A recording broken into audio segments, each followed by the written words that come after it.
السلام عليكم. النهاردة هنعمل حاجة مع بعض. بتمنى أعملها بقالي فترة. أه هي موضوع سهل، موضوع بسيط قوي. هنعملها بشيء بدائي كده يعني. وفي كذا دي اي واي يعني موجودين على الانترنت، بس ده أسهل طريقة يعني، حاجة كده سريعة. تمام.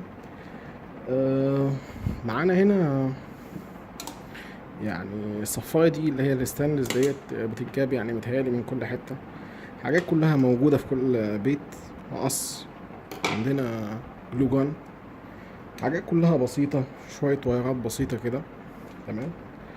آه يعني هبدأ أشرحها لكم كده واحدة واحدة، ومتهيألي أغلبكم يعني هيبقى عارفها يعني. أنا جبت السلك دوت. تمام. قصناه يعني بأي شكل ممكن تقصه، يعني دائري، ممكن تقصه مربع، ممكن تقصه أي شكل. تمام. أنا قصيت شكلين كده. هو الفكرة بتاعتها إنها يعني تيار كهربي بيوصل بطريقة غير مباشرة. آه، يعني زي ما انتم شايفين، هو قطعتين من السلك احنا مش عايزينهم يلمسوا بقى بعض، يكونوا قريبين بس من بعض. تمام. فهنيجي كده مثلا للدايرتين دول اللي احنا عملناهم. هنيجي هنا كده.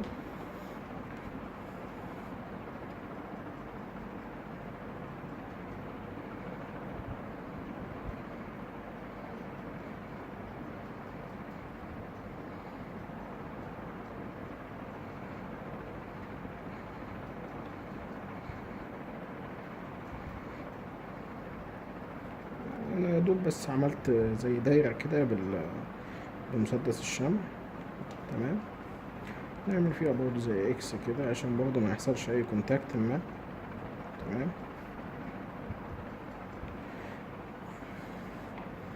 هنيجي برضو في الجزء اللي هو الفوق، نلزقه عليها كده.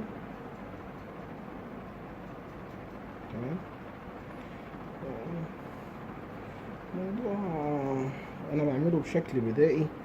هو في طبعا يعني دي اي وايات كتيرة على الانترنت بتكون محترفة اكتر، وناس بيعملها بشكل اكتر.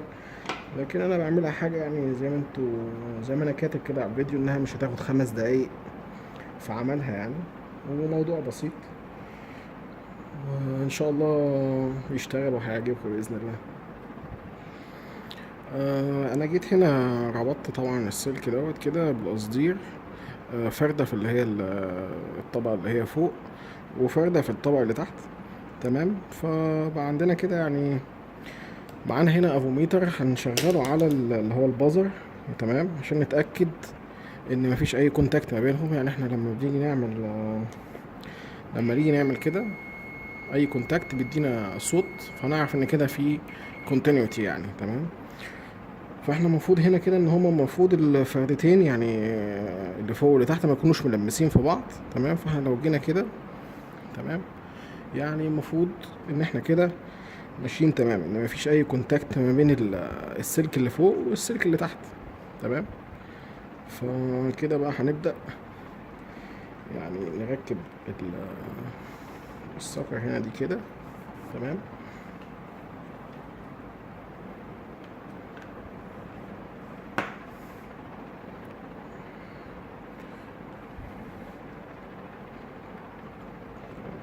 يعني هو الشكل مش عاطفي قوي، بس هتشتغل يعني.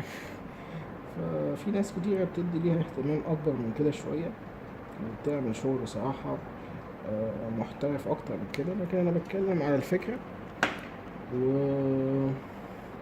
ويعني الطريقة، وأي حد يعني حر بعد كده إن هو يدي اهتمام أكتر للموضوع، إن هو يطلعها بشكل أحسن شوية من كده. تمام. بس يعني دي فكرة كده. بعد كده احنا عندنا التو واير دول، عندنا بقى يعني اي ادابتور موجود يعني. في الحاجات اللي هي تتباع في العتبة، اللي هي الادابتورات اللي هي ادجستبل، اللي هي بتبدأ من 1.5 فولت، 2 فولت، 3 فولت، 9 فولت، 12 فولت. احنا بنظبطها في الغالب يعني. حتى برضو الادابتورات اللي هي اي ادابتور قديم بتاع لابتوب مش محتاجه 19 فولت. انا شغال على 19 فولت. انا عندي آه يعني واحد قديم بتاع لابتوب هجربه عليه، هشغله عليه، ويعني هعمل فيديو تاني بعديه على طول دلوقتي وانا محطه في الحوض. واتمنى بس خالد يعني لو شفت الحوض يا ريت ما تعلقش، ما تتريقش. الحوض طبعا عندي سيء بقاله فتره كبيره ومفيش اي اهتمام بيه، يعني كل الزرع تقريبا الهير جراس اللي كان فيه مات. عندي كميه طحالب غريبه، يعني عدم اهتمام. حتى السي او 2 يعني بقالي فتره كبيره قوي شايله. بس ان شاء الله يعني راجع بقوه ان شاء الله. ماشي، اشوفكم الفيديو اللي بعده وانا هحطه في الحوض ومشغله ونبص عليه مع بعض.